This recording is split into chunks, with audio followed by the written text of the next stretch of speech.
good. So good morning. I'm happy to see that you actually made it this morning. It's 8:30 on Wednesday in Vegas, so I was secretly fearing we might have just 2 people here, so I'm good now. Before we start this the presentation, let me get the clicker. That probably works better. We're going to talk about software-defined networking. It's part of the software-defined networking track, hence the title. And we're going to specifically take a look at Wi-Fi and Lync. Now, for those who haven't read the abstract and are thinking, is this my session? We will be talking about specifically how we use software-defined networking to tackle a lot of complicated issues you have with Wi-Fi and actually optimizing call quality on Wi-Fi. I have Thenu with me. She'll introduce herself in a couple of slides, but she works for Aruba Networks. I work for Microsoft. And we will be talking about Aruba Networks and how they've done it, basically because they're the only ones that have done it for Wi-Fi and Lync at this point in time. So if you're thinking this might be a session about how to configure your Wi-Fi controller in general or a deep dive into SDN specifically, this would be your time to leave. If you think this sounds fun and this sounds interesting for us, then please stay. It is a level 300 session, so we'll do geeky stuff. We won't go too deep, but we will show some logging, some tracing, and how to set up this whole thing. So are we all comfortable with that? Very good. No one's up, no one's leaving. We're doing well. Well, still, if everybody left and we had 2 left, I would still be okay. So this is me. I wasn't able to do introduction slides yesterday, so I made up for it today. So I'm Korneel Bullens. I'm a voice architect within the Enterprise Communications Center of Excellence, which is winning the title for the longest group that you're in, I believe, right now. I'm part of Services Headquarters, and I actually live in the Netherlands. And the airplane, according to my girlfriend. So I have a telephony and networking background. I collect Lego Star Wars things, and all my colleagues tease me to death with that. So if you have one of the Ultimate Collector sets, we could talk and we could trade probably. And yes, I've used these events to successfully find some of the sets I didn't have. So I started off with LCS 2003. I've done OCS, Lync. I'm a Microsoft Certified Master and a Microsoft Certified Solution Master. And that's me. And let's have Thenu introduce herself. Hi, I'm Thenu.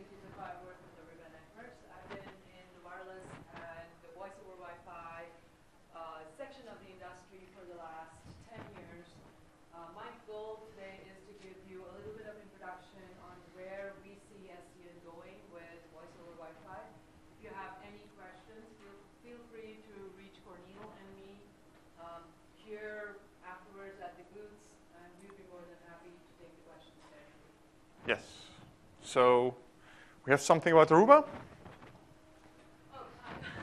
So to give you a brief introduction about Aruba, we are an 11-year-old company. We have been named as one of the leading innovators in the wireless LAN industry.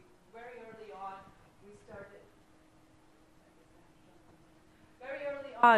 we looked at Wi-Fi, we looked at wireless, and decided that just cookie-cutter wireless LAN solutions, which did not have intelligence into the applications, was not going to cut it. And we designed a product which did deep packet inspection and was application aware way back 7 to 8 years ago. And we've kept improving on the capabilities of the platform today to become one of the largest vendors who can support real-time applications on our platform. While most of the other information is self-explanatory, if you want more information about Aruba, we do have a booth over here. Swing by, and we will give you our marketing pitch there and keep this technical. Yes. So So although Aruba Networks is deeply involved in this session, and we will use them as example, we're not making this a marketing session. So I'm sorry if you were hoping for that. So the agenda that we want to talk to you about is basically the unified communication of Wi-Fi. What are the challenges? Why do we think software-defined networking is one of the great things for Wi-Fi? I want to talk to you about how do we use software-defined networking to optimize that link experience over Wi-Fi. Then we'll do the fun, geeky stuff, which is I think is fun. It's a deep dive into Wi-Fi, so we'll show you how do you actually set this up, how do you configure this, what's the impact, what's happening, and how does it provide great value for you. And we'll do a conclusion about that. So I'm heading it over to Thenu, and she'll tell you about the UCC of our Wi-Fi challenges. So before I jump into why SDN API, just by the show of hands, how many of you over here think you know exactly what SDN stands for in this day and age today? That definition is clear, and we know where it fits into the future. Just perfect. Do you think more from a data center perspective, more from an application perspective? Application perspective, perfect. So the reason I was leading into this is when I talk about a lot of these challenges, I'm talking about these challenges because to this day, we have a lot of applications running on the access infrastructure, but you will find that the applications don't really talk to the infrastructure. And that's what we're looking at SDN API to solve. Having one centralized intelligence, and I think Korneel is going to go into the details of this, but having that one centralized intelligence. And where I'm setting this up is to go through some of the challenges that you see, right? How many of you have mobile devices? More than one? Great. 2? 3? Wow, still hands up. I have 4, so I'm not judging. But where I'm getting to with this is mobile devices are hitting your network whether you like it or not. Everybody wants your real-time applications to run on your mobile devices. And there needs to be a way to optimize how these mobile devices are on your Wi-Fi network, right? There are things like BYOD challenges. There are things like running the applications on your devices itself. And as you notice, most of your mobile devices, I'm hoping, doesn't have Ethernet ports. So they're running 11AC, they're on Wi-Fi, and they're on cellular, LTE, and all the good stuff. So why do we think that this is a great opportunity for Wi-Fi? No Ethernet ports means you are depending on Wi-Fi in your infrastructure, in your day-to-day job, at your office, at your home. You are. We did a poll, and we found that 78% of the next generation or the current working workforce prefers to work on Wi-Fi. A, because it's more cost effective, and B, because it gets them quickly on all their devices to where they need to be. So the challenges you face on client side, why, again, coming back to why is it necessary for all the components in the network to be talking to each other? On the client side, you have high level of client diversity. Today, with the amount of devices available to you, would all of you be happy walking around with the same device or the same desk phone as you did 10 years ago, as the companies enforced 10 years ago? I wouldn't. I mean, I even want to customize my phone, let alone customize the model of the phone. The BYOD and security onboarding are still challenges. Client roaming is not really optimized. Because you have client diversity, all of the solutions cannot optimize unless you know what is running on the solution, on the network. Tagging, we still have, let's just say it's standard because WMM is out there, but implementation of it is really not standard. Each one does their own thing on the client. Have any of you experienced that two of your devices will roam very differently, tag very differently, and you have no idea why? On the wired LANs were typically built out with a lot of capacity. A lot of our customers, when we talk to them, have not implemented QoS. And normally, when you go out and deploy UCC, we've found that a lot of customers do not even enforce tagging on their servers until somebody walks up to them and says, hey, do this. You haven't done these 10 steps for QoS. These are some of the problems we're trying to solve here. On the Wi-Fi limitation, Wi-Fi is great. Cellular is great. we can walk around with our device and keep connected. But just as cellular, there is a limited bandwidth issue with Wi-Fi.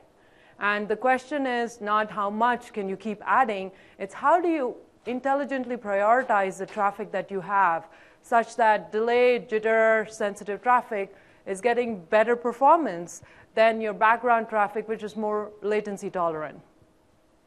And also, how do you make up for all the issues that you're seeing on the wired network? Because at the end of the day, if the traffic is not prioritized in the air, you are going to see bad call quality. Over to Korneel. So let's talk a little bit about how we use SDN to optimize that experience. So when you look at the traditional networking, and yes, this is me in Visio trying to depict traditional networking, we've got like really different platforms. On the lower left corner, you can see Lync. It has its users connected, and Lync knows about the users, and that's about it, right? So Lync knows about Lync, and there's nothing really more going on there. Yeah, we have a QoE server. Yes, we have a CDR server, but that's all, well, after it's done. Lync knows Lync, and that's about it. We have our traditional controllers that support an X amount of access points, and the controller will then tell the access point, this is what you need to do. But the controller really doesn't know about what's happening on Lync. It's the controller's the intelligence, and whether that's a separate device or it's on the access point like you have at home or in your router, it's a separate device. And the intelligence is on that specific device, which means if I have a setup like the top right, and I have a lot of access points, how does access point 1 know what access point 2 is doing? Well, usually proprietary protocols. They talk to each other in a limited fashion, and you have to push configuration out to all the different access points.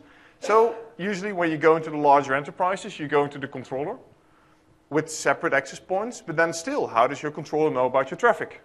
QoS tagging. Well, that's going to be fun if someone comes in with their Android device with their Lync client that we support on or an Android tablet with a Lync client. Yeah, it's going to be interesting to do QoS tagging on that device they brought in themselves. I don't know how I'm going to push a policy out to that device. It's not going to work. So how am I going to recognize that traffic? The controller doesn't know. Lync knows. So when we look at that, and we look at a traditional network, this is sort of like how we configure QoS tagging, right? So we go in, we set up port ranges, we talk to network admins, they don't really want to talk to us. We go back, and then we configure the port ranges the right way, they check it, they'll allow some QoS tagging based on the port ranges. We have to sort of bother about the devices we use. It's not fun. This is something that takes weeks to get done right. And even then, we actually have, so for Microsoft, we have a specialized offering, a network assessment, in which we actually check if your tagging is done right. And then we can only do tagging for a limited amount of devices. So we want to make sure that this is done smarter. So introducing software-defined networking. So this is software-defined networking as a concept. So you have your apps, Lync, Skype, that know about what's happening. Right? Lync knows what's happening with the Lync clients. We have a controller, which you have a lot of vendors that build different controllers. And you have your endpoints. Those can be access points, those can be switches, those can be routers, anything that a controller can control. Hence the name controller. The controller talks to the endpoints using southbound APIs, and the controller talks to the application using northbound APIs. And we specifically put the applications on top because north is up, and that made a lot of sense to us. So some of the things you can see here is that we have virtual switches and physical switches in our drawing on the left. Because we don't really care if that switch is virtual or physical. So if you're going to data center virtualization, you have virtual switches, that's fine. Controller can talk to them. If you have routers, if you have access points, if you have firewalls, our controller can talk to them. These are open protocols that we use, that we're trying to push out. So Microsoft is one of the members of the SDN task force. We actually have a seat on the council where we help push open protocols for these kind of things. We want to make sure that if you have a Cisco controller and you have a Juniper router, and you have a Barracuda firewall, that just works. And we have Lync, and everything's done automatically. So if we take this concept and put it in the Aruba vision, and the way Aruba is implementing this right now, and this is pretty neat. So what they've done is that all the existing controllers, all the existing Wi-Fi controllers they have that are capable of running 6.3, a software version 6.3, are actually capable of being an SDN controller for the wireless network. So we have the access points mobility switches. They connect to the mobility controller in the middle. And there's this SDN API that at this point takes all the information from Lync, it aggregates it, and takes intelligent action based on the information it receives from Lync. So some of the things we do, and we're going to show you in this presentation, is we actively apply QoS tagging based on the information we get from Lync. Lync is telling them this IP, this port is going to send a UDP audio stream to that IP, that port. Control knows, well, that's audio, let's do DSP tagging there. We tag the traffic correctly. And because we use SDN for that, we don't care whether that's an Android device, an iPhone, Windows phone, doesn't matter. It's Lync. It's a Lync audio stream, and we'll recognize that. We'll apply WMM and QoS traffic at the same time, QoS tagging at the same time. We'll do real-time monitoring. We get all this information from Lync, so why not use that intelligently to actually show you this is the quality of the call. Some app RF, so we can manage the quality of your wireless connection based on what you're doing. So if you're making a Lync video call, if you've got 15 people on the same AP, and we know the other AP is now used for file transfer, why not push some of the video people to the file transfer access points, and then just turn down the file transfer a little bit. The guy doing the file transfer doesn't really mind. Okay, I'm getting 1 Mbit instead of 2, but my video calls are going to be great. Things like that, just smart things with your network based on the information we're getting from Lync. And what we're trying to do, and this is what we're going to show you, is remember that picture with all the steps we need to do. This is how we do tagging and set up correct QoS tagging for Wi-Fi with SDN. This is it. And we're going to show you, and there's nothing more than this. We go into Lync, we enable SDN. We tell Lync, well, here's my controller. We go into the controller, we tell them, well, this Lync application is pretty cool. Please trust Lync. They're going to tell you the right things. And the controller says, sure. If you trust Lync, I trust Lync. And you're done. That's it. You now have enabled QoS tagging for all your Wi-Fi clients. That's pretty sweet, isn't it? That makes your life a lot easier. So let's take a look at a use case I built for you. So I've got a Wi-Fi user, I've got another Wi-Fi user, and we're going to call a wired client. And just to make sure that I made it really complicated for myself, I'm using the Lync Modern app on a Surface RT, because that's fun pushing Windows policies to right. So that's a hard client. I could have used an Android client as well. I'm using the Modern app on the Surface RT. I'm using a Surface Pro with a Lync 2013 client, using multiple pools, because we really don't want to make it difficult. Right? It's easy to do it for this one Standards Edition. I'm using 2 Enterprise Edition pools. I'm using 2 Standards Edition pools. I have a wired desktop Lync 2013 client. I'm using the SDN API 2.0. It's been released like a month ago. It's for download for everyone. I'm using different kind of access points. And I'm using a 7200 series controller from Aruba that's actually running 6.400.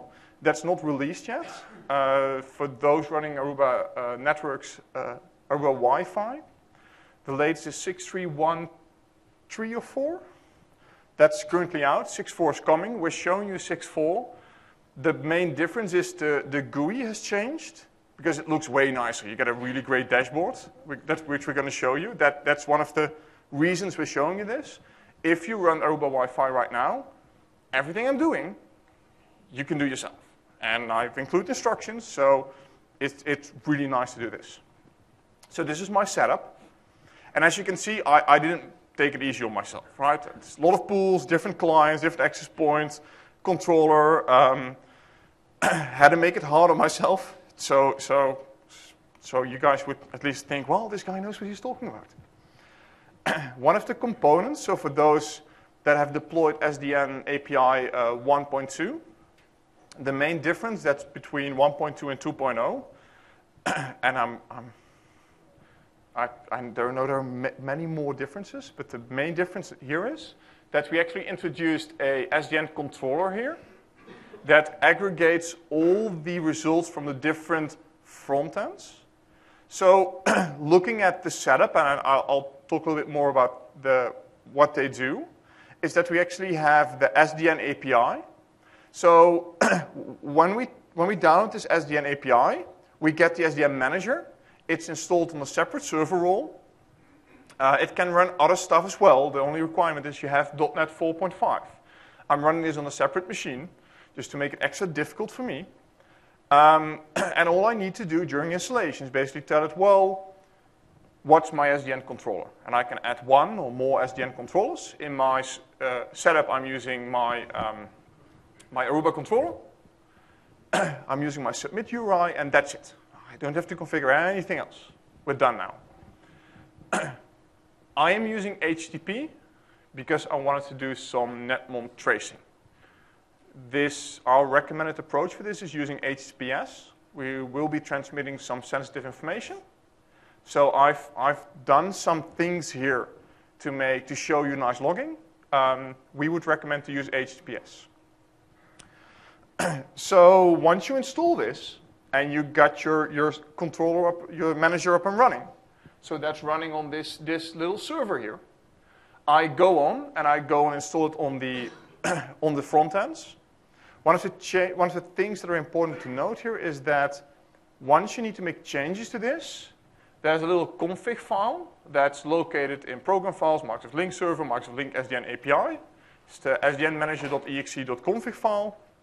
You can edit that file. We've included a Word document that says these are the changes you can make, and this is why you might want to make them.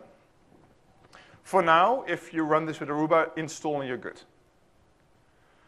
The SDN API, that's the actual API that sits on the front end, captures the QE logs.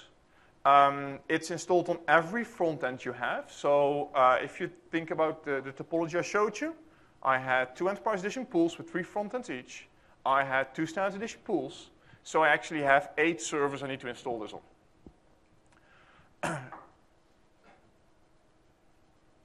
The current limitation, I'm not 100% sure about the limitations we have right now, but you can install this on a boatload of pools right now. That's why we disconnected SDN Manager. That's why we disconnected the APIs. So you can have a lot of pools. I'm using 4, and this one single entry point towards the controller. There are some changes you need to do. During the installation, it asks you for your primary SDN manager, secondary SDN manager, so we do support failover. If one of your managers should fail, it fails over to the second manager. I'm using 1. There are some changes I need to make in my config file. I need to make these on the front end. The important ones here, hide PII. By default, we obfuscate SIP addresses so that any information transmitted cannot be related back to a client. I've set this to false because that gives me way better information in my controller. If you're running HTTPS, not a problem at all, right? Because we feed this information into the controller, and if your network admin team can be trusted, then you might have different issues there. You get a nice overview if you disable the hide PII. By default, we obfuscate. I change this to false. Send all call QA. By default, we only send bad call QE reports. I set this to true because that setting actually sends all quality of experience data towards the controller. And I want the controller to be aware of all calls, not just the bad calls. 2 more changes that other vendors might require. Send raw SDP to send the raw SDP message. And send call invite to send the actual call invite. So we've used this strategy of naming options exactly towards what they're doing. It's a great strategy. There's a Word document included that will tell you exactly what all the toggles do. I took out the 4 most important ones. and the two you need to change to make this work.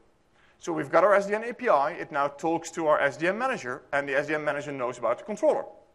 So now we're going to do the difficult stuff, right? So who's got experience with configuring Wi-Fi controllers? One person, a few person. Who thinks this is an easy thing to do? Very good. So who's fearing what we have to do on the controller right now? There we go. That's a good answer. I was fearing that as well. So I'm going to show you the controller. So are you ready now? So here we go. So I go into the controller, and I select my port. I say enable deep packet inspection. I said that I wanted to do real-time analysis, and I'm done. At this point, we have configured SDN on Aruba Wi-Fi, and this works now. It's nothing else we need to do. Everything you're going to see, we're going to show you now, is done by these three little things. So once again, I enabled HTTP just so I could do the netmon sniffing. You can do a certificate. It'll completely support a secure connection. So what have you done? We have enabled automatic traffic prioritization. The controller will get an update on the call setup, the type of call. Is this audio, video, desktop sharing? Is this a file transfer? The call will be automatically prioritized on the Aruba Networks controller and will prioritize it through the access points. Lync voice, video, desktop sharing will get the right priority, and we're going to show you. The other Lync features we've now enabled because the controller is now aware. We can do we can do active load balancing. We can do advanced monitoring. So who's ever tried to troubleshoot a Wi-Fi call over Lync? Who thought it was a lot of fun? See, no one ever raises their hand when I ask that.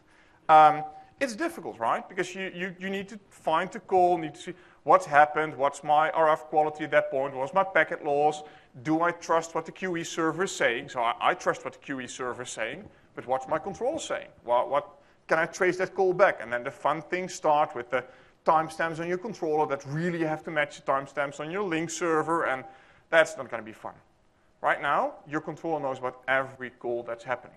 So if you have a bad call, you click on the call, and it'll show you exactly these are all the things that were happening on that specific call. And we'll show you. Don't just trust me, I'll show you.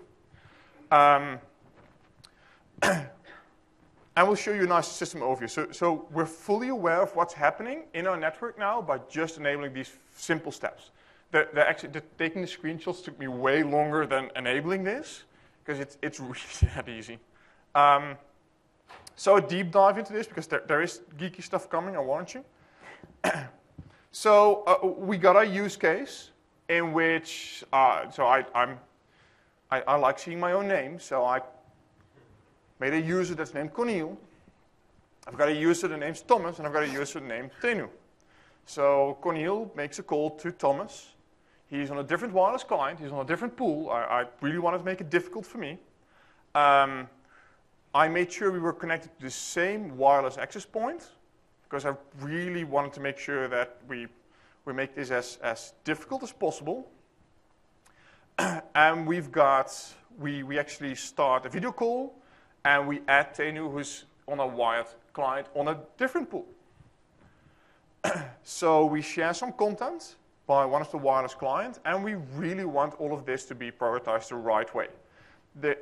It is all vanilla. So we do not support QoS by default. I didn't enable any settings in Lync for QoS. This is all out-of-the-box vanilla configuration. Now, I'm going to show you that this QoS is automatically applied, and that we actually do things like AP load balancing, and we give you the right statistics. So, because I like seeing my picture, we just got new pictures. So for everybody that now downloading the presentation, you get to see like this picture of me in the middle of it. So, oh, that's how the guy looked like. So I place a call on my wireless laptop to Thomas on his wireless laptop. So what's happened? So the information flowed in a nutshell. So I have my Lync front-end service. We could see we're on different pools. So on a wireless laptop, I call Thomas, who's on a different wireless laptop. So we have some signaling going on. As the call setup progresses, we have the front ends sending their reports, their SDN. So this summary, it's an XML file, and I'll show you. we have this send this all to the SDM manager. The SDM manager aggregates these results, sends them over to the controller. The controller processes that, applies all the things it wants to do, like QoS tagging, maybe load balancing, maybe any kind of RF management we need to do, because now we know that this client that might be in some sort of a sleep mode or low power mode is actually doing voice calls now and video, which is important to us. And we apply the appropriate QoS settings, which means that everything is prioritized. At the end of the call, the SDN API sends the QE results. We enabled that send all call QE, sends the QE results to the controller, and the controller processes that and gets a nice quality result. So, this is quite a busy slide. And I've made a nice zoom in. So these are some of the things we're sending just from our front end. There's a lot of information, and I don't really expect you to go through this because we have an easier way of doing that. So as you see, I used Netmon, and I was sniffing all the traffic coming into the SDM manager. And you can actually see that at this point, we have this guy, Korneel at mslink.nl, from this IP address, this port. He's using audio. Where do I see that? Type is audio, so we're using audio from a specific port to Thomas on a specific port, specific IP. We send codec information, all the codecs that could be used in that call, upper bandwidth, lower bandwidth, all the information we have about this call. This is call setup, right? So we don't know which codec is going to be used yet. All the information we have, we send it to the controller. So the controller knows everything there is, everything there is to know about the call. And this, well, I'm sorry, this doesn't get sent to the controller, it gets sent to the SDM manager. So once we read the SDM manager, and now it's a bit better readable, because I thought this is more interesting. This is actually now compiled by the SDM manager. And the SDM manager starts doing, starts sending this information. So we've got the audio call from Korneel to Thomas, with port ranges, everything. We have the fact it's a UDP call. We have the codec G722, a siren, a G711 U-law, G711 A-law, all the possible codecs. All this is aggregated, sending over to the controller. And we're not just doing that, because if we set up a call, it's not just audio from Korneel to Thomas, it's also audio coming back from Thomas to Korneel. So we'll also tell the controller, well, there's an audio flow coming back. Once again, ports, IP addresses, everything, SIP addresses. We'll add any other information we might add. So I also started video. So you'll see that there's a starter update type video. Once again, from Korneel to Thomas, including codecs used, it's UDP, codecs used, legacy codecs, upper, lower bandwidth. So we could go to 4 Mbit here. Everything that's in there, everything we know about this call is transmitted to the controller. And of course, video flows back from Thomas to Korneel. So, link-aware Wi-Fi in action. I'll hand it over to Thenu. She knows way more about the control than I do.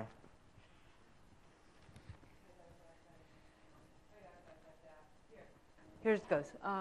So, how many of you over here believe that if you have WMM, all your problems are solved?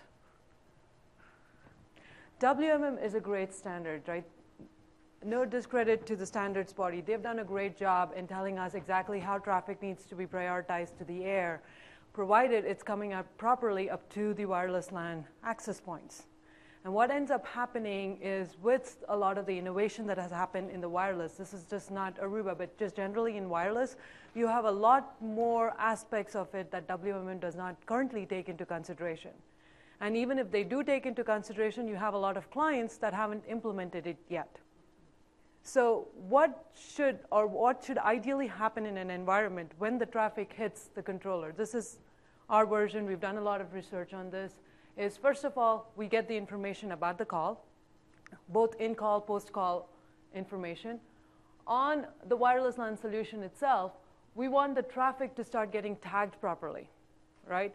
we have to not just trust what's coming on the wired network, but you want to look at what's coming on the wired network and make sure that voice is tagged as voice, video is tagged as video, desktop sharing is tagged as either background or video, depending on your applications. Normally, what we've found is when the traffic hits the controller, it's VLAN tagged. So all your traffic is either at the same priority as voice or at the same priority as video. Furthermore, the clients are also tagging the prior traffic optionally.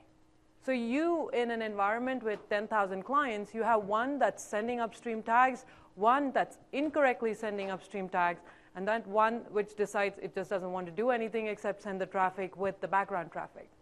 So the controller, the wireless system, sits in a very unique place where if QoS is implemented on your wired, we need to correct what's happening on the wireless client side. And if things are not set on the wired side, we need to make sure that they get set on the wireless side so you get the right priority and performance. Right? How often does your end user call you on the phone and say, hey, I'm having a call issue, it's probably on your wired network, and how often do they say, hey, it just sucks, what have you done to the wireless? Right? So this is what we're trying to address over here. The second piece of it is when you have a controller-based solution, traffic does go on a GRE tunnel. You want to make sure that whatever priority you think needs to happen on the traffic is also implemented on the tunnel. And the third piece of it is, of course, on the access point itself. How many of you here are aware of RF management? RF management on the access point. So typically, when you deploy an access point, you have to give it a channel and a power level so that it's transmitting and has coverage, and everywhere you go, your client can pick up the access point and the RF signal. How many of you here think RF management is simple, that you just pick a VLAN and it's done? Actually, it's not. In fact, I have worked in the industry 10 years, and I still cannot tell you without the right tools whether I need to put it on channel 48, 54, 11, 6, and the numbers keep increasing, right? So most of the vendors in the industry will implement some kind of RF management where the access points are talking to each other, they're looking at the environment around them, and they pick the right channel and power level. To do that, they have to go off channel and scan the environment for a few seconds. And during those seconds, they're not available to the clients. If your client was on a voice call, you're dropping packets. You would notice the blip much more on a voice call than you would on a video, than you would on desktop sharing. So your RF management system, which is helping you to stay healthy, needs to be aware of what's happening on your voice environment. So the next question is, why do I even need RF management? So I'll just turn it off. Do you know that if you turn on your microwave, it affects RF so much? If you turn on your Bluetooths, if you put your wireless Bluetooth, really cool keyboard and mouse right next to your laptop, it affects RF. Also, did you know each of us is a big, at least 8 glasses of water walking around, and that affects RF signal too. So you need an RF environment which is looking at what's happening, and you need an RF access point which can change channels dynamically to accommodate changes in the environment. That's the way you'll get performance. So you cannot compromise between RF management and voice. So that's exactly what we're trying to do. Because we get call information using the SDN API, we're able to be voice aware and video aware on the RF management side. Here are some of the pages that you would start, right? How do you know that traffic is getting prioritized, and why is it important? If you look at the client WMM AC, you'll see that all the tags that we were seeing coming in from Korneel's system were 0. That means traffic was not really getting tagged on the system. If traffic is not getting tagged on the system, you can't prioritize. Because we have the SDN API talking to us, we're able to say, hey, that's a voice stream, that's a video stream, we understand the codec. We're applying new codecs to it. New tags to it. It would be really inappropriate to change the codecs. That wouldn't work. Pretty cool, though. That would be cool. The second piece of it is when you get a voice call, by show of hands, how many people call you saying, I am on an Android phone, my IP address is 192, blah, blah, blah, and my MAC address is so, and I'm having packet loss issues, so help me troubleshoot this problem. Okay, I'm the only nerd then. I do that with my IT team. But because we get client names, because we're integrated with the AD server, we're able to type in a username and say, what are all the devices associated with the user? What are the types of the devices, IP addresses, MAC addresses, how long the call was, when did it start, information that your end user probably will not give you or will be annoyed giving it to you. So here's your first step, right at the very beginning, first step to understanding what's happening in the environment. So, and before you continue, so one of the really cool things that you can see here, if you look at the so by the way, this is the same call, but I just had to, it didn't fit in the slide. They really don't make like 40 by 9 projectors. So if you go to the access point name and the wireless BSS ID, I started off my call on the same BSS ID. The controller is intelligent enough to know it's silly to put, if I have multiple access points, it's silly to have them on the same access point. Let's spread the client. So you actually see that these two clients are on different BSS IDs now. They've moved between access points. The controllers actively push them to different access points to make sure that we use all available bandwidth. Once again, one of the options we actually have now, because the controller is aware that this was a call, not just because QoS tagging was enabled, we know this because we've told the controller this is a call and calls are important to us. Yep. Yes? On the back on that slide, was it the station MAC address or is it the device MAC address? Where? The station MAC? The top one. The station MAC is the device MAC. Device Yes, on our UI we call it station.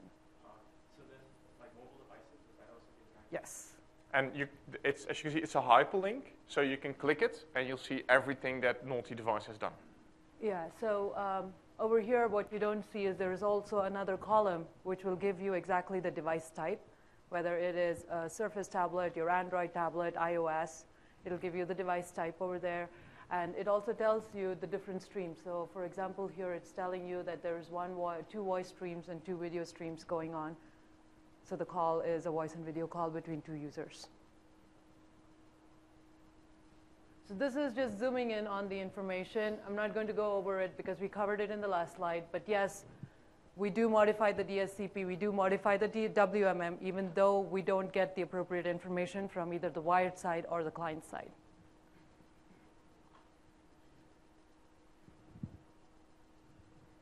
So why is this important, right? I just said nobody is calling you and telling you all the information that you need on the call. The second piece of it is troubleshooting becomes difficult if you have to touch 10 pieces before you get one piece of information that's relevant to you.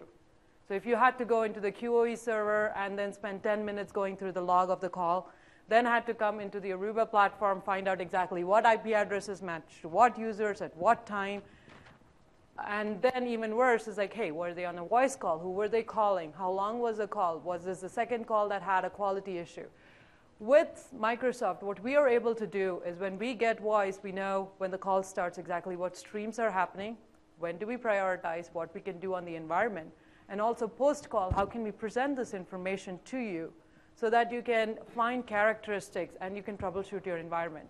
You can find patterns in your environment, whether it's an access point or whether it is a particular client that's having an issue. So for Korneel's call, for example, he set up the call, and these were some of the screenshots, dashboards that he was able to see. On the top left corner, it gives you call volume. So it tells you if you had multiple protocols, how many calls for each protocol was done. If you have call quality, it gives you a breakup of what was your call quality. Now, the gray area over here is because for wired clients in the current release, we cannot give you the call quality report, but that's being worked on in the future. We currently process call quality for wireless clients. And the last right side corner, just at the very beginning, will give you a good idea of what's going on because it's a mapping of your client's Wi-Fi health to the client's actual call health. Ideally, you want to see all your call in the top right-hand corner like you do see over here. And if you start seeing calls in the left-hand bottom corner, my left hand, your left hand, bottom corner, then you know that it is probably because you're having RF issues in your environment, because your client health quality is bad. And the RF issues don't necessarily reflect to what's happening on your Wi-Fi. It just means that your client is having connectivity issues. When you go one step deeper onto the Aruba platform, you can actually see what is happening on the client side now. Is the client actually tagging the traffic properly? What percentage of your clients are tagging the traffic properly? What percentage of your clients belong to a Windows operating system? What percentage of your clients on Lync belong to iOS? This helps you categorize your network and say, I see this particular trend with this particular iOS model. Does this scale, and what percentage of my clients are getting affected by it, right? Also things like, let me go check on this access point because I see a bad call on this access point. And you historically see that on this particular access point, you had bad call quality. You know you have a faulty access point. You can do the same thing with a client. Go search for a client. Look at all the call history on the client. You know that the client's Wi-Fi health has been good, but historically, the client's been roaming a lot, or historically, the client's call quality is bad. So you know it's a client-related issue. So it helps you categorize exactly where you need to start looking for the problem very quickly. Things that you would otherwise be sitting in a corner asking them 100 questions, playing 100 questions, right? Am I warm? Am I cold? And at one point, they're going to say, I just don't care. I'm not going to use the application anymore. Going into details, this is the utility or utilization of the applications on your network. We can give you system-level overviews that says how much of your bandwidth currently is being used for Lync. What is your utilization? Here you see a big box on Lync video because we were running the test. Korneel was running the test in his lab around Lync. So if you had other applications, it would break it up to see what were your top usage of your applications, what are the top IP addresses or destinations you're going to, your top application category, and you can click into each of these, which will then expand and give you more information on the different categories and the bandwidth utilization, what's happening on the controller side, where are you going, destinations, etc.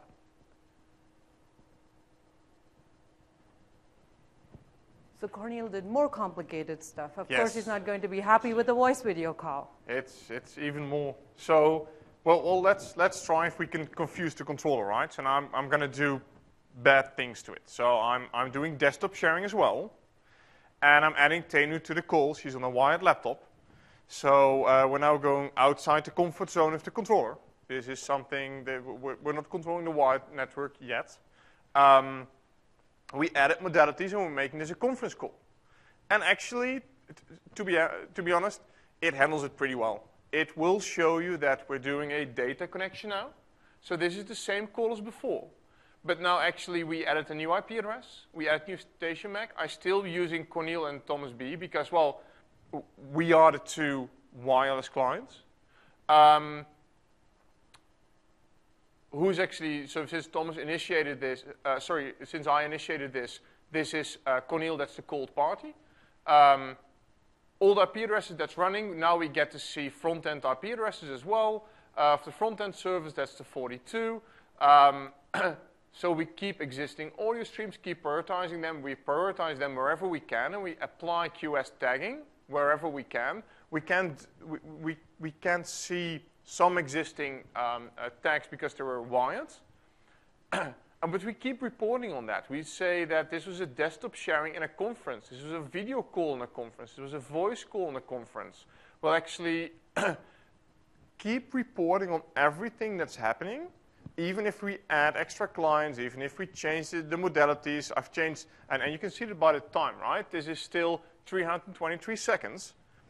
Even though we started off with a peer-to-peer call and we moved modalities, we moved into a different kind of setup, we are still in full control of the call, we're still aware of the call, we still know who's calling who, we're still reporting on that. So even if clients start escalating calls into conferences, you will not lose your logging. You will not lose your details, you will not lose anything. It's still fully reported.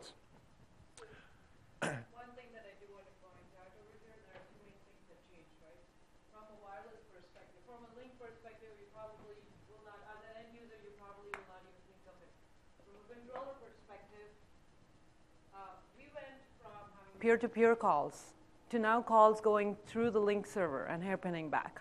So our destination has changed, which means we now intelligently have to change our prioritization and say, the traffic was not peer-to-peer, but now it's going back to the Lync server. The second piece of it, which is interesting, is I don't know how many of you noticed, but we're actually prioritizing desktop sharing at the same level as video because it is configured on the system for this particular test setup to do so. We've had a lot of conversations with customers who say, in their environment, desktop sharing is as frequently used and needs to be as reliable as video conferencing. So then you can go ahead, and even though desktop is background, as the way the client set it or your network is going to set it, we will be able to prioritize it to your requirements. And this happens only because we're talking to the Lync server with the SDN API. We get information about the desktop sharing system, and we're able to push up the priority so that you can make desktop sharing reliable on your network. Yeah, and as Thenu said, you can change it. So those who have worked with me before, I'm kind of lazy. So I just used the default setup. I really didn't do anything else than the 3 little checkboxes I showed you. And all the DSCP tagging, the QoS tagging, WMM tagging, that's happening automatically. So yes, we can change them. These are the default values, and I think they would suit most customers well. So we have this logging, and of course our dashboard is changing. So this is the real live dashboard. So we can see that, well, we've added desktop sharing. We've added, I actually changed my video to do full screen. So yeah, we're using a lot more bandwidth for unified communications. So this is a live view of everything that's happening on my network. And I still have some encrypted stuff and some web stuff and some other things. But unified comms is now taking up quite a lot of bandwidth in my network, which is good because it's the only thing I'm doing. So if it's doing other stuff, then I'm sort of scared. Video, desktop sharing, voice, just the 3 things that I was using get completely recognized and prioritized. And we have a question. Yes?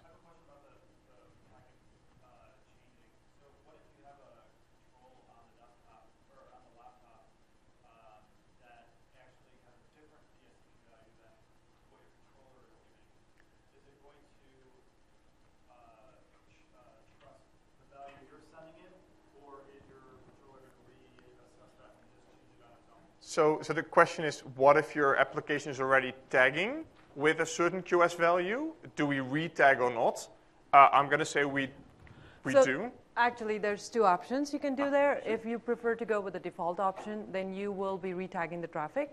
If you have a customized QoS setting, then you can go customize your QoS setting on the controller to say what is happening on your environment, and the controller will then tag it according to your environment's QoS. So the thing is, if your application is tagging, for instance, with 40, and you've told your controller is 56, you've either configured your controller wrong or your application wrong. So we probably want to stick with the default value of we should re-tag at that point.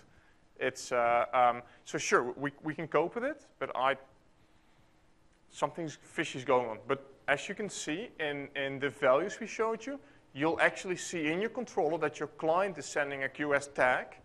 It's actually tagging the traffic, and your controller is doing something or not. So you could filter on, I'd like to see whatever our clients are doing, which clients were that. And because we show you that full information with SIP addresses, we show you the MAC addresses, we show you the device names, you actually know quite quickly which device, which user, what time, what was happening. Okay, so you now get this insight instead of just guessing. Devices, so I'm using only Windows devices. I don't own an Android tablet. I'm also about that. You can also see that because we know the names, it's provided to us. We'll actually show you that the KB FEO2, that was one of my front ends, it's hosting the conference. That's a big traffic destination, and the other 2 were the clients. So we'll give you all this insight, and I can zoom in, I can click on my front end and tell them, well, I want to see all the traffic going to my front end that you know about, and control will tell me all the clients connected and sending traffic. So this is a great dashboard, right? And this is one of the reasons we wanted to show you 6.4.0 as a software version being used in the Aruba controller, because it shows you all this cool stuff. So one thing that's interesting over here on the application side, right? we kept talking about Lync, Lync, Lync. But Lync is not just one stream, it's multiple streams. And the application dashboard over here pretty much gives you that, right? For just one call where you're having voice, video, and desktop sharing, look at just the bandwidth utilization. Completely different. Your video is going to be consuming the most amount of bandwidth, and your voice is going to be consuming the least amount of bandwidth.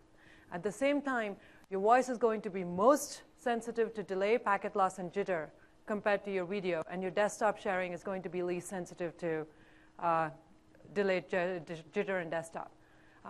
Jitter, delay, and packet loss. And so hence, there is a very important distinction between how these applications need to be processed on the wireless LAN and the QoS side of the house. So I'm just going to spend a few quick minutes going through what does it look like when you have a lot of calls in your network, both good and bad, what the dashboards look like. You can feel free, if you have more questions on tagging or even on the dashboards, you can come by our booth. We will spend more time explaining to how the product itself works on the Aruba side. But to give you an idea of what this can do for you is you essentially have a single place where you understand what's going on your network, your percentage of good calls, bad calls, or even poor calls. You know exactly when your access points are overloaded because you might have put in your access point in the conference room 1 year ago, assuming that there won't be more than 3 people using Lync in that conference room, and all of a sudden 6 months later people just loved Lync and they started doing all their conference calls on Lync, and your utilization has gone up to say 25 users. At that point, if you had your system or your wireless LAN solution which could warn you early on what's going on your network, how is your load being handled on your network, you could be proactive. You could decide how many more access points you want to put there. You could see how many of your users were 5 gigahertz versus 2.4 gigahertz, and how do you want to intelligently treat them. So a solution, and this is going back to the point of why you need your application to talk to your controller or your wireless LAN system. When these two units do talk, you're able to do more proactive things on your network, plan more proactively, and also identify, troubleshoot your issues more proactively. You don't have to wait for the end user to come complaining because you have historic logs of this information, both on the wireless side and on the client side. You can go do deep dive information on any of the calls which are active to see, hey, I just want to do a health check. And most of these dashboard and most of this information can be made available to both your networking team and your Lync deployment team, right? At this point, you have common grounds to go talk about a particular problem. It's not about, I handle the application, they handle the network, so we don't need visibility into each other. You're now getting a centralized dashboard where the two teams can say, hey, we're seeing the same set of information about Lync and wireless. Let's try to make this helpful for our customers. This is the client troubleshooting screen. So when a call is active, you get a lot of details on what's going on your environment, apart from just what is the call log, incoming, outgoing log. But if you had a lot of background traffic, here you will see exactly what are the IP addresses that your client is also accessing at the time of the call, what is the prioritization of that traffic, what is the tagging that's coming out of the traffic, out of the client. So you know what's happening on each of these clients. That gives you more control over what's happening in your environment and how easily you can identify a problem. Imagine you were seeing, let's see, a file download session, and there are a lot of smart users who know how to go mess with WMM. So you can actually see that the person might have prioritized their file download to voice because they want to make sure that they get their file download done quicker than the rest of the company, right? You can see that and say, hey, dude, you know, with all due respect, your Lync call sucks because you're now downloading a huge file or watching Netflix in the background. So why don't you just kind of pay attention to your business app and disconnect your social app?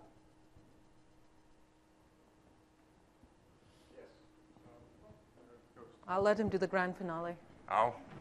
So our conclusion, what we've tried to show you today is we'd like to use Wi-Fi, right? There isn't any user in your company that comes in and tells you, gee, could you please give me some more network ports? Because I really like my laptop connected to the wired network. That gives me extra mobility. And if you can give me like a 300-meter cable that I can tag around, that makes it extra fun. People are using Wi-Fi because they're using it at home. They're the only one at home using their access points. So if it works at home, why doesn't it work in the office? Well, because you got 500 competitors in the office. We want to make sure that if link over Wi-Fi is done, it's done right. We've written a white paper about that. We've given you guidance on how to do that. But there are things in there that's hard. It's just hard to do. And with this solution, we're trying to make it way easier. I haven't faked anything. You could see my badly made screenshots and my lab and everything I'd done was real. I showed you all the screenshots I made. Actually, the most time I actually spent on making the screenshots because I sort of wanted to get the right things I wanted to show, and the actual setup was really, really easy. And setting it up this way and getting this enabled, it just enables you to have your controller on your network be aware of what's happening.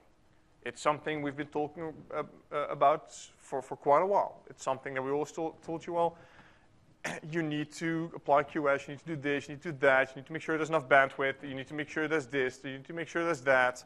And it's always been kind of hard, but we knew we had to do that to make link calls right. And this just, I think we can all agree, this just made our life a lot easier.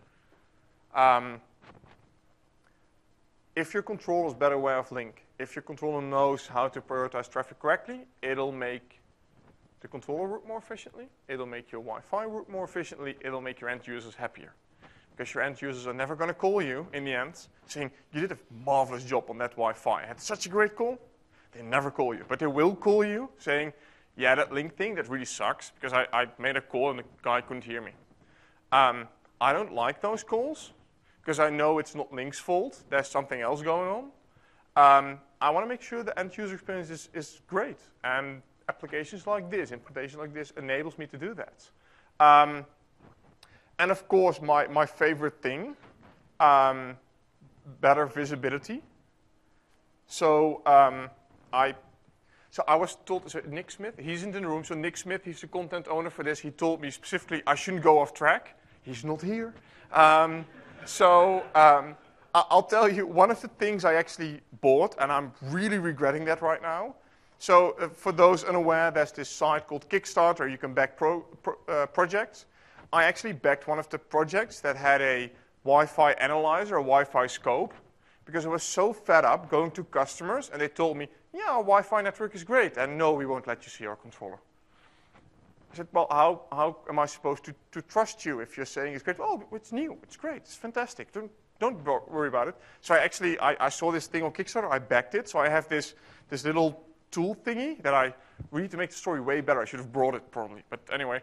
So I got this little tool, and you can use something like in SSID for your Windows client. I have this tool, and I can go in and I can just see what's going on here, and you can really zoom in, and you see things like microwaves being used at certain times, especially, so we had, I went to a customer where they actually had a conference room, and they had like this break room next to the conference room, and they had like 4 or 5 microwaves in a row, and during lunch, their school sucked. Well, what's happening there?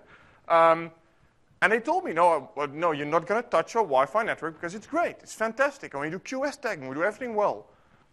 With something like SDN, we would have known that these specific calls were dropping because we had heavy interference. The controller would have shown us. They would have shown that, you remember the three nice, the almost Spanish flag with the green, the yellow, and the red? Yeah, I thought it was a Spanish flag, I'll be honest with that. We would actually see certain clients with a poor call quality and a poor RF quality at that point. We'd click on the call and we'd say, well, it happened at 12:05, and the users were in that room on that access point. Let's sit there. Oh, wait a second, there are a lot of microwaves there. So things like this make our life so much easier. We go into the control, and the control just tells us, well, this sucks.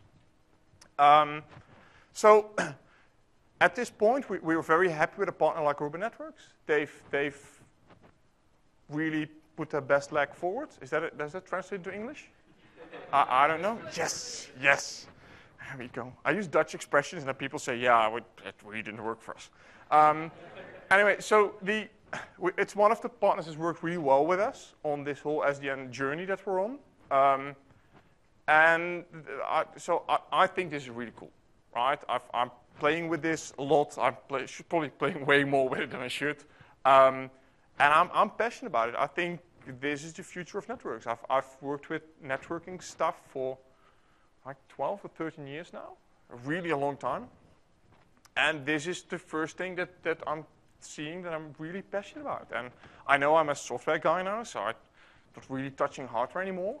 But software-defined networking, software again. I can touch networks again. Very good. Yes? Sounds great. I'm really excited about it. So am I. No, It's done. It's production. No, but I mean 20% of the All of this is 80%? in terms of the solution, in terms of our market share. I'm trying to. Putting these SDNs, like if you went out to the industry, a whole bunch of people have it. I guess I'm not that technical, so I don't The know. concept. It sounds fantastic, but are we in the early stages right now? Well, I would say we're in the early stages of this wave. We as a company are backing a lot of standardization in this subject. There is a lot of standardization. I think we're in the early stages. But you see the major companies, if you see the companies that are backing this, companies like Microsoft, HP, Amazon, I believe. So Pascal has the list. So Pascal Menezes, he's our SDN guy. Can I call you the SDN guy? He's now our SDN guy. So you've got all the names by heart. I don't have all the names by heart. But there are pretty big players backing this because they need this. Stuff like this. So you've probably heard of this Office 365 thing that we have. They're kind of big data centers. We run virtual and physical switches. Just think of the impact that something like SDN has for us. We really like this. And we're really far along implementing this. And we want other people to do that as well. Because all the things you're talking about, we've run into that problem. Yes. And we don't know what the heck. Yes. People complaining. So, they look at it, it sounds like, they just know where the problem is. So But I'd actually take that. it isn't out right now. It is announced. So I'll take that in two parts, right? SDN as an industry is currently growing. People are bringing their solutions to the table and seeing how the industry is going to collaborate on this. Various switches, routers, what kind of standard protocols, how much of it is going to be open, how much of it is going to be proprietary. This particular solution is very SDN focused. This is Aruba and Microsoft going out to the world and saying, see what SDN can do for Wi-Fi. This is available in production today. You can literally enable this in your environment today if you had an Aruba controller. Well, we have to tell Cisco, so. I'm sorry, but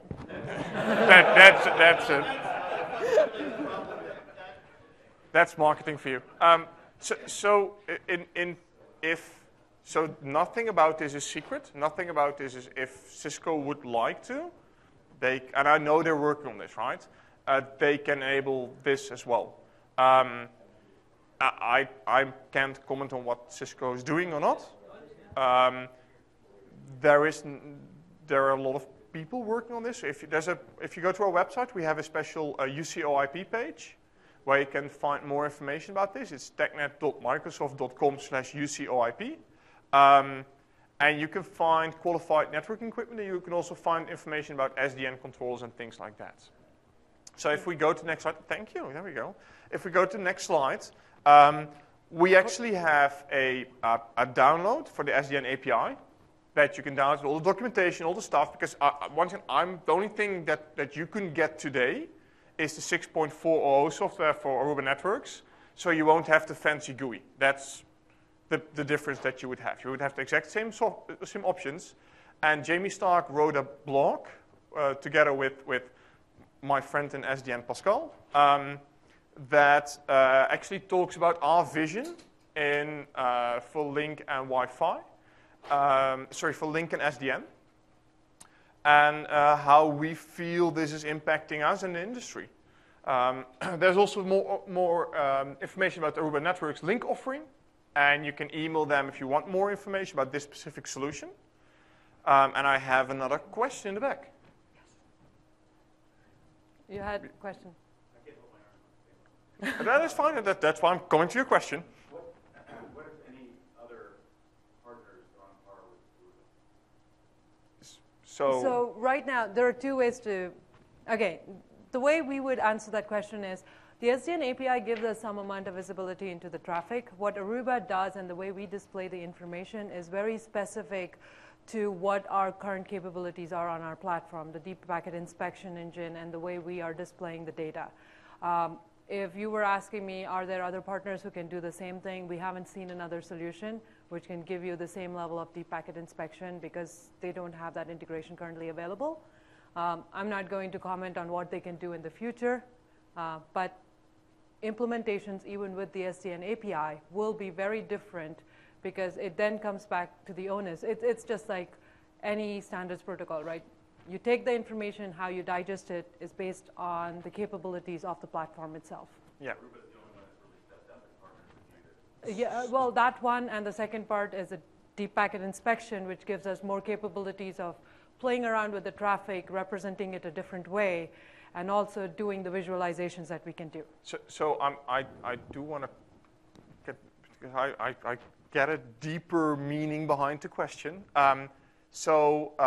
As far as Wi-Fi, yes, we've partnered with Aruba on quite a few occasions also to write the wireless and Lync 2013 and 2010 white paper. They've qualified a lot of our equipment. We've qualified their equipment. So we've worked intensively with Aruba. And when we had the SDN API, they stepped up and they said, we're going to work on this. We feel this is the future for us. Do we have other partners doing SDN stuff? Yeah, we have a boatload of partners. We have like Nectar, they're presenting here. We have like a bunch of partners. And I don't know them all by heart. I'm sorry. If you're in the room and you do SDN stuff as well, I'm sorry. I don't mean to offend you. There are a lot of partners. Right now, we have Aruba Networks doing this for Wi-Fi. There is nothing stopping any partner to do anything with this. We are in the, well, I think we can call it in the early stages of getting traction with this, and not just us, just SDN in general, but the traction's there. And we're calling more and more attention to it with things like these sessions and special SDN tracks at things like Lync Conference. So Aruba has a specialized offering they have unique capabilities. If Cisco tomorrow stepped up and said, we're going to do Lync SDN as well, they're going to do Lync SDN. If, I don't know, Avaya, whoever, I don't really care. If any vendor stepped up tomorrow and said, we're going to support this, there is nothing stopping them to make this up par, and I'm sorry, Thenu, maybe even better than what Aruba is doing.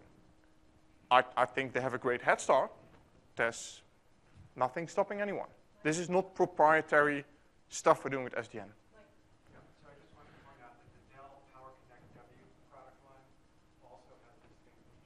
Fantastic. Yep. So you can get the same solution through Dell or through. But do all those solutions have to use like the Aruba APIs? That's a problem. We can't change all of us. So I'm sorry. So the API you've seen is the SDN API. That's a Microsoft software-defined networking API. It's Microsoft and it's using XML. And we've documented everything about that. So the thing that's Aruba here is the controller and the access points. That was the Aruba portion, the way they handle the SDN information, the way we send out the SDN stuff. So Dell happens to use the same software as Aruba is using. HP, they're doing SDN for WAN optimization. They're just using our APIs. So one thing that we are going to see more and more of is more of the UC vendors and the networking vendors working on a more open standard of this API, and then their own interpretations of how they're going to support. On the networking side, you're going to see their own interpretations of how they'll support it. And on the UC side, you'll see what kind of information different UC vendors are going to feed it. Well, I work with Pascal and a bunch of other vendors on this. The goal here is to make this open standard, and we're working on that. Does that mean, follow up to that question, does that mean that you're going to rev, like they rev your API? We will be, so on the Aruba side, with every OS version, we're trying to interoperate with the newer revs of the SDN API. Yep. There is continuous revs. Future is to see how both systems can, today there is information flow in one direction. Future revs will see information flow in both directions between the UCC and the wireless LAN infrastructure. I'll get him and I'll come back to you, sorry. Does the SDN care what Aruba controller model number No. No. 6.3 and above. Sir. All of us have existing equipment. Can you do your solution here for part of the network and not for the other part? If there's a big bang where you have to do it all in access points? If you already have an Aruba infrastructure, then there is not going to be any issue with it. The issue comes when you're not running an Aruba wireless LAN solution, in which case we have to discuss on what is it that you're looking to do, and we'll tell you what is capable. So if you're running a complete Cisco infrastructure today, you can't simply put in an Aruba controller and have it work. No, I understand that. It's more generic than that. You have existing infrastructure. So assuming it's all Aruba. All Aruba wireless. All Aruba wireless. And I want to do these buildings in Las Vegas, but I don't want it in Dallas because I want to try it out. Yes, you can. No problem with that. You can actually do that. Yes. So in the and I took this picture because I wanted to make sure it's clear that this portion, this is all Microsoft, right? It's all Microsoft SDN API. There's nothing Aruba here. In this little fellow, I can tell him, please send your information to these controllers. So I could send it to the controller in Las Vegas and not send it to Dallas. Or maybe in the Dallas control, I could send it to everywhere and just tell the Dallas controller to not honor the SDN input. Sure. Yes. Yes. Yes. Yes. So We have customers who are currently doing that. Just so FYI. the problem I have now is that the angry red light is on. So we have follow-up speakers here, and they want to prepare. So if you have questions, come up to the front. We'll stay here, and we'll happily answer any question you have. But I need to make sure that the next speaker doesn't hate me. So thank you.